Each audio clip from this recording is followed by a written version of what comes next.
हाय दोस्तों, मेरा नाम सोहन सिंह है और अब मैं अनअकैडमी पे एक एजुकेटर हूँ। आप YouTube के अलावा अब अनअकैडमी पर मेरे लेक्चर देख सकते हैं। मैं अनअकैडमी के लिए अब जनरल स्टडी, जीके और चाइल्ड डेवलपमेंट पेडागोगी के और इसके अलावा हरियाणा से संबंधित लेक्चर वहाँ पर बनाऊंगा। आप मुझको अनअकैडमी पर फॉलो भी कर सकते हैं। अनअकैडमी की आपको लर्निंग ऐप डाउनलोड कर। स्वागत है आपका करियर अकेडमी के YouTube चैनल पर।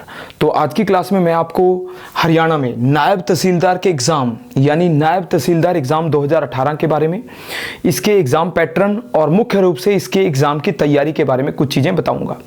जैसे कि आपको पता है कि नायब तहसीलदार के एग्ज़ाम की डेट भी 22 मई तक एक्सटेंड कर दी गई है, क्योंकि पहले फॉर्म भरने में काफ़ी ज़्यादा दिक्कतें आई। फॉर्म सबमिट नहीं होता था या प्रिंट आउट नहीं आता था, बहुत ज़्यादा दिक्कतें थी। अब 22 तक डेट बढ़ गई है, तो अब काफ़ी अच्छा सर्वर चल रहा है, तो आप इस एग्ज़ाम को भी फिल कर सकते हैं।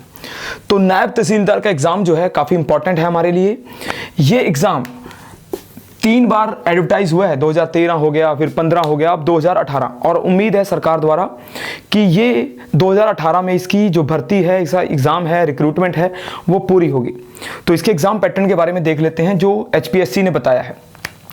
तो HPSC की साइट पर एक नोटिफिकेशन था जिसमें नायब तहसीलदार के एग्ज़ाम पैटर्न के बारे में PDF दिया गया।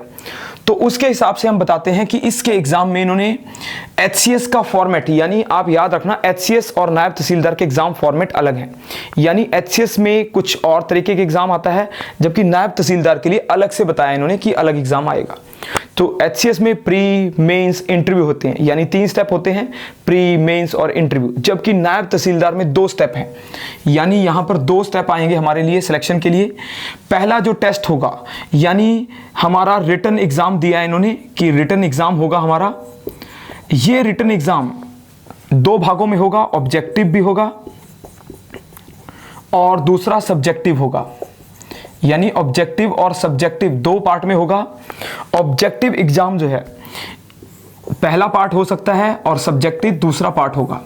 यानी रिटन एग्जाम 2 भाग बताए इन्होंने, ऑब्जेक्टिव और सब्जेक्टिव। ऑब्जेक्टिव में इन्होंने बताया कि जनरल अवेयरनेस, पहला पार्ट बताया कि जनरल अवेयरनेस यानी जीके होगी।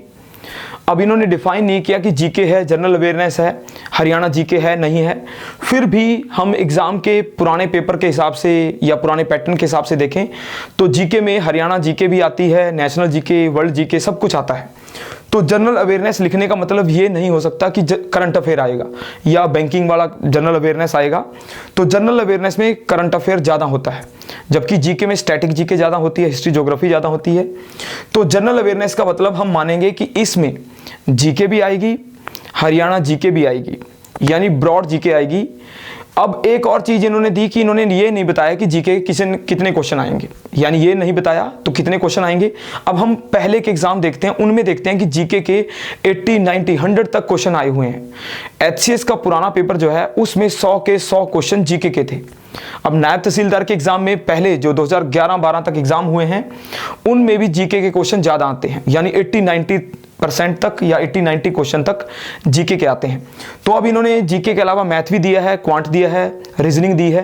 तो अब जीके का वेटेज कम हो सकता है, पर फिर भी मानते हैं कि 60-70% जीके रहेगी, यानी 50, 60, 70% तक जीके के क्वेश्चन रहेंगे। अब मैं बताऊंगा कि जीके कैसे तैयार करनी है। फिर आगे जीके के बाद आता है, इन्होंने क्वांट दिया है, क्वांटिटेटिव एप्टीट्यूड का दिया है, यानी मैथमेटिक्स, गणित जो एग्जाम में, कॉम्पिटिटिव एग्जाम में आता है। मेनली ये क्वांटिटेटिव एप्टीट्यूड जो है ये हमारा मुख्य रूप से अर्थमेटिक होगा। अर्थमेटिक जो मैथमेटिक्स आता है वो होगा। तो पहले के एग्जाम में 10 से 15 क्वेश्चन मैथमेटिक्स के आते थे, तो सिंपल वाले पार्ट से आते थे। अब देखते हैं कि 10 से 15 से बढ़ते हैं या घटते हैं या उतने ही रहते हैं। तो तीसरा भाग है इसमें रीजनिंग का। रीजनिंग जो है तीसरा पार्ट बताया इन्होंने कि रीजनिंग के भी क्वेश्चन होंगे। 10 से 15 क्वेश्चन तो नॉर्मली मान के चलते हैं कि रीजनिंग के हो सकते हैं, मैथमेटिक्स और रीजनिंग। और चौथा भाग इन्होंने बताया इंग्लिश का, यानी ये इंग्लिश कौन सी है, ये आएगी हमारी ग्रामेटिकल इंग्लिश, जो आमतौर पे कॉम्पिटिटिव एग्जाम में आती है। वो इंग्लिश जिसमें ग्रामर जो है इंपॉर्टेंट पार्ट है। तो ऑब्जेक्टिव पेपर में जीके, एप्टीट्यूड हो गया, क्वांटिटेटिव एप्टीट्यूड, मैथमेटिक्स, रीजनिंग और इंग्लिश, 4 भाग हैं। 4 भाग हैं। फिर आता है क्वेश्चन डिफाइन नहीं है, ये नहीं बताया कि क्वेश्चन कितने होंगे। अभी तक इन्होंने नहीं बताया कि क्वेश्चन कितने होंगे। आमतौर पे हरियाणा में जीके के पेपर में 100 क्वेश्चन आते हैं, तो उम्मीद करते हैं कि 100 क्वेश्चन आए और 100 क्वेश्चन 100 मार्क्स के हों, उम्मीद हो सकती है। एग्जैक्ट नहीं कह सकते कि कितने क्वेश्चन होंगे। फिर आता है जीके के क्वेश्चन कितने होंगे, ये भी नहीं कह सकते। रीजनिंग के कितने होंगे, मैथमेटिक्स के कितने होंगे, नहीं कहा जा सकता। फिर भी 60-70% जीके का मानो, 10-15 क्वेश्चन रीजनिंग, 10-15 मैथमेटिक्स और 10-15 आपके इंग्लिश के क्वेश्चन हो सकते हैं। नेगेटिव मार्किंग, यानी नेगेटिव मार्किंग जो है वो भी डिफाइन नहीं है। याद रखना, अभी तक इन्होंने नहीं बताया कि नेगेटिव मार्किंग होगी या नहीं होगी। पहले के एग्जाम में नेगेटिव मार्किंग नहीं होती थी, हो सकता है नेगेटिव मार्किंग हो, तो नेगेटिव मार्किंग के बारे में भी इन्होंने डिफाइन नहीं किया है। तो अनक्लियर चीजें हैं, इतनी ज्यादा चीजें क्लियर नहीं है पीडीएफ में, एग्जाम पैटर्न में। ऑब्जेक्टिव है ये पता है। उसी दिन रिटन एग्जाम में दूसरा पार्ट रहेगा हमारा सब्जेक्टिव, यानी इसको राइटिंग स्किल में बताया गया है। हमारी राइटिंग स्किल चेक करेगा, लिखने की कला। सब्जेक्टिव पेपर होगा राइटिंग स्किल के लिए। अब ये पेपर जो है इसमें मुख्य रूप से संभावना है कि इंग्लिश में आए। याद रखना होगा कि हरियाणा में इंग्लिश के पेपर आमतौर पे होते हैं और राइटिंग स्किल में इंग्लिश का पेपर चेक किया जाता है हमारी राइटिंग स्किल देखने के लिए। तो सब्जेक्टिव पेपर में हमारे पास शॉर्ट ऐसे, छोटे ऐसे होंगे। पहला पार्ट इन्होंने दिया है कि शॉर्ट ऐसे होंगे, लघु निबंध। तो शॉर्ट ऐसे होंगे 1, 2, 3 हो सकते हैं। दूसरा आता है लेटर, यानी लेटर्स आ सकते हैं। लेटर आमतौर पे आते हैं फॉर्मल लेटर, इनफॉर्मल लेटर। तीसरा भाग है हमारा रिपोर्ट्स, लेटर के बाद आएंगी रिपोर्ट्स, ये भी इंपॉर्टेंट है। और चौथा भाग आएगा हमारा कंप्रीहेंशन, यानी कंप्रीहेंसिव जो स्किल्स होती हैं, कंप्रीहेंशन। तो इसमें हमारे पास 4 चीजें इन्होंने बताई, शॉर्ट ऐसे, लेटर राइटिंग, रिपोर्ट राइटिंग और कंप्रीहेंशन स्किल्स। तो राइटिंग में होगा, तो उम्मीद करते हैं ये इंग्लिश में पेपर होगा। यहां भी इन्होंने मार्क्स डिफाइन नहीं किए कि कितने मार्क्स का हमारा राइटिंग स्किल का होगा, ये नहीं बताया। तो मार्क्स नहीं बताए, सेकंड पेपर के भी, फर्स्ट के भी नहीं बताए। तो अब कितने के हो सकते हैं, 100-100 क्वेश्चन, 100-100 मार्क्स का अगर दोनों पेपर हुए तो 200 के हो सकते हैं, संभावना है। एग्जैक्ट नहीं कहा जा सकता कि कितने के होंगे ये। तो ये पेपर आमतौर पे उम्मीद है कि एक दिन में हो, सुबह में ऑब्जेक्टिव पेपर और शाम में सब्जेक्टिव पेपर, क्योंकि उस दिन में अगर दोनों पेपर कंप्लीट हो जाते हैं तो सरकार के लिए फिर सेकेंड प्रोसेस इंटरव्यू यानी वाइवा आ जाएगी। इंटरव्यू जो है वाइवा हमारा इंपॉर्टेंट पार्ट बनता है। अब यहां भी उन्होंने नहीं बताया कि कितने मार्क्स का होगा, तो हमारे मार्क्स डिफाइन नहीं है, कितने मार्क्स का रिटन एग्जाम है, कितने का ऑब्जेक्टिव सब्जेक्टिव है और कितने का इंटरव्यू है। पर इतना पता है कि 2 स्टेप है एग्जाम में, 2 स्टेप है हमारे पास, एग्जाम और इंटरव्यू। तो HCS जैसे ऑप्शनल सब्जेक्ट नहीं है। HCS में क्या होता है, प्री होता है, पहले प्री पास करने के बाद मेंस होता है और मेंस के बाद इंटरव्यू आता है। और वहां पर प्री में 2 पेपर होते हैं, एक फर्स्ट पेपर है फिर सेकंड पेपर है। जब प्री के दोनों पेपर पास होते हैं देन हम मेंस में जाते हैं। मेंस में 6 पेपर होते हैं, 6 पेपर आते हैं, 6, जिसमें इंग्लिश, हिंदी, फिर GS का 2 सब्जेक्ट होते हैं। तो HCS में आमतौर पे 2 सब्जेक्ट होते हैं, जिसके कारण वो ज़्यादा हार्ड हो जाता है, ज़्यादा कॉम्प्लेक्स हो जाता है।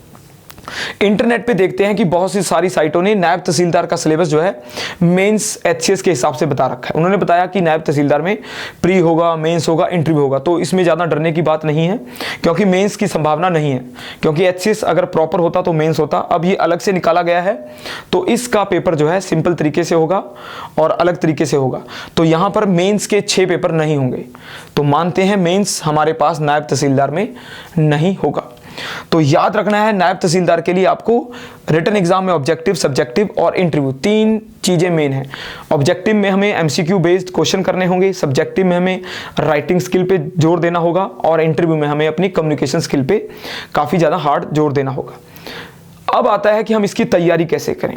नायब तहसीलदार की तैयारी के लिए मैं कुछ टिप्स बताऊंगा, आपको शायद कुछ पता भी हो। आपको इसमें ज़्यादातर जो प्रयास करने हैं, आपको ऑब्जेक्टिव और सब्जेक्टिव दोनों पेपरों पे फोकस करना है। ऑब्जेक्टिव के लिए आपको जो ऑब्जेक्टिव पेपर है उसके लिए जीके पे काफ़ी ज़्यादा फोकस करना होगा। 50-60 क्वेश्चन आपके जीके के होंगे। तो जीके में जो हमारी हिस्ट्री, ज्योग्राफी, पॉलिटी, इकोनॉमिक्स और साइंस जो हैं ये इंपॉर्टेंट हैं। इसके अलावा हरियाणा जीके इंपॉर्टेंट है। हरियाणा की हिस्ट्री, ज्योग्राफी, इकोनॉमिक्स, कल्चर आदि हरियाणा का इक्वल इंपॉर्टेंट है। तो 20 क्वेश्चन हरियाणा के मान लो और 20 से 30 क्वेश्चन आप नेशनल जीके के या वर्ल्ड जीके के मान लो। तो जीके के 50 से 60 क्वेश्चन अगर आप हुए तो ये काफ़ी इंपॉर्टेंट रहेगा। हरियाणा जीके काफ़ी आसान पड़ता है, कम टाइम में हो जाता है और 25 क्वेश्चन भी आ जाते हैं। तो हरियाणा जीके काफ़ी इंपॉर्टेंट है। जो नेशनल और वर्ल्ड जीके है उसमें आप साइंस पर और ज्योग्राफी पे फोकस करें। पिछली बार के जो एग्जाम देखे उसमें साइंस के काफ़ी टफ क्वेश्चन थे, एचपीएससी में, एचसीएस के एग्जाम में भी साइंस के काफ़ी अच्छे क्वेश्चन थे, ज्योग्राफी के थे, इन्वायरमेंट और इकोलॉजी के क्वेश्चन थे। तो आपको नया क्वेश्चन पढ़ने की ज़रूरत नहीं है। जो पुराने यूपीएससी के पेपर हैं या स्टेट पीसीएस के पेपर हैं उनमें जो भी क्वेश्चन पेपर आए हुए हैं उनसे पढ़ें, उनसे प्रैक्टिस करें। आप इनके लिए लूसेंट की एक बुक आती है ऑब्जेक्टिव की, उसको लो। उसमें 11,000 10,000 क्वेश्चन के आसपास हैं। टॉपिक वाइज क्वेश्चन हैं, टॉपिक वाइज आंसर दिए गए हैं उनके। तो टॉपिक वाइज पढ़ने से फ़ायदा रहेगा कि सारी जीके में आप मेन चीज़ें टॉपिक वाइज पढ़ सकते हो। तो इसमें आपको जीके में नेशनल वर्ल्ड जीके दोनों पढ़नी होगी। यूपीएससी के क्वेश्चन जो आए हुए हैं प्रीवियस पेपर एनडीए सीडीएस के या जो और एग्ज़ाम यूपीएससी में हुए हैं, स्टेट पीसीएस के एग्ज़ाम हैं, एसएससी के जो हार्ड लेवल के एग्ज़ाम हैं, उनमें जो भी क्वेश्चन आए हैं वो पढ़ें। उनमें से आपको काफ़ी क्वेश्चन रिपीटेड मिल सकते हैं। इसके अलावा एनसीईआरटी पढ़ने का फ़ायदा रहेगा। हिस्ट्री, ज्योग्राफी, पॉलिटी की एनसीईआरटी पढ़ सकते हैं हम, क्योंकि बेसिक कॉन्सेप्ट अच्छे करने होंगे आपको। थोड़ी डेप्थ आएगी, क्वेश्चन की नॉलेज थोड़ी ज़्यादा होगी, एनालिटिक क्वेश्चन होंगे। जो कॉन्सेप्चुअल क्वेश्चन होते हैं उनमें आपको थोड़ा रीडिंग स्किल, डिसीजन मेकिंग करनी पड़ती है, तो वो एनसीईआरटी बेस्ड होते हैं। तो एनसीईआरटी से बेसिक कॉन्सेप्ट अच्छा करें और जो प्रैक्टिस की बुक है उसमें जीके के पुराने क्वेश्चन हैं उनसे प्रैक्टिस करें ताकि क्वेश्चन रिपीट भी हो सकते हैं। और कोई एक प्रॉपर बुक लें जिससे आप जीके को काफ़ी अच्छा करें। हरियाणा के लिए विद्यापीठ है, लक्ष्मी है, काफ़ी सारी बुक्स हैं मार्केट में हरियाणा जीके के लिए, आप वो ले सकते हैं। अब आता है मैथमेटिक्स और रीजनिंग। मैथमेटिक्स और रीजनिंग आप नॉर्मल करें, जो अर्थमेटिक आपका मैथमेटिक्स में है वही ले जो कंपटीशन में आता है। इसके अलावा रीजनिंग जो नॉर्मल रीजनिंग है, वर्बल, नॉन वर्बल, उसी से क्वेश्चन आते हैं, तो इसमें ज़्यादा हार्ड करने की ज़रूरत नहीं है। मैथमेटिक्स में ट्रिग्नो अलजेब्रा के चांस कम है। वो तो रेयर है कि एचएसएससी के एग्ज़ाम में एक बार आया है कि ट्रिग्नो अलजेब्रा से संबंधित क्वेश्चन आए थे, बाकी और एग्ज़ाम में अर्थमेटिक आता है और एचपीएससी में भी अर्थमेटिक से संबंधित क्वेश्चन आते हैं। जर्नल इंग्लिश के लिए हमें ग्रामेटिकल इंग्लिश काफ़ी अच्छी करनी होगी। यानी इंग्लिश के लिए हमें ग्रामर के रूल, नाउन, प्रोनाउन, जो बाकी टेंस आदि बनते हैं, इडियम, फ्रेजेस, एंटोनियम, सिनोनियम, वो चीज़ें मेन करनी होंगी। तो आप इससे कोई भी अच्छी बुक लें इंग्लिश की, उससे आप इंग्लिश अच्छी कर सकते हैं। तो ऑब्जेक्टिव काफ़ी अच्छा रहेगा, स्कोरिंग रहेगा और मेरिट बनने में हमारी पहला पेपर काफ़ी ज़्यादा हेल्प करेगा। सेकंड पेपर जो है हमारा सब्जेक्टिव राइटिंग स्किल का, इसके लिए राइटिंग आप अभी से राइटिंग स्किल इंप्रूव करें, लिखने का प्रयास करें। कोई इंग्लिश की प्रॉपर बुक लें जिसमें ऐसे writing, letter writing, report writing हो। अभी तक एग्जैक्ट मैंने कोई देखी नहीं जिसमें प्रॉपर सारा कुछ हो। मार्केट में होगी कोई बुक, आप उस बुक को लो, उसमें letter writing, report writing, comprehension और ऐसे राइटिंग से संबंधित टॉपिक करें, उनको लिख के देखें, बार बार लिखें। आपको 300 वर्ड के आसपास ऐसे लिखना होगा तो 300 वर्ड की प्रैक्टिस भी आप कर सकते हैं। तो दो चीज़ें बहुत इंपॉर्टेंट हैं, ऑब्जेक्टिव और सब्जेक्टिव। सेकंड के लिए राइटिंग स्किल अच्छी करनी है, फर्स्ट के लिए ऑब्जेक्टिव में आपको ज़्यादा से ज़्यादा स्कोर करना है। मैथमेटिक्स हेल्प करेगा, रीजनिंग हेल्प करेगी, जीके सबसे ज़्यादा हेल्प करेगी फर्स्ट पेपर में यानी ऑब्जेक्टिव पेपर में। इसका कोई पुराना पेपर भी नहीं है, ना ही कोई प्रॉपर बुक है मार्केट में। अभी नई बुक्स आएंगी, अब ये नहीं कह सकते कि कौन सी बुक सही होगी। सभी एस्टिमेट पे देते हैं, सबको गेस करना होता है कि कैसा आ सकता है, पर एग्जैक्ट किसी को नहीं पता होता और हमें भी नहीं पता कि क्या आ सकता है। हम उम्मीद करते हैं ऐसा होगा।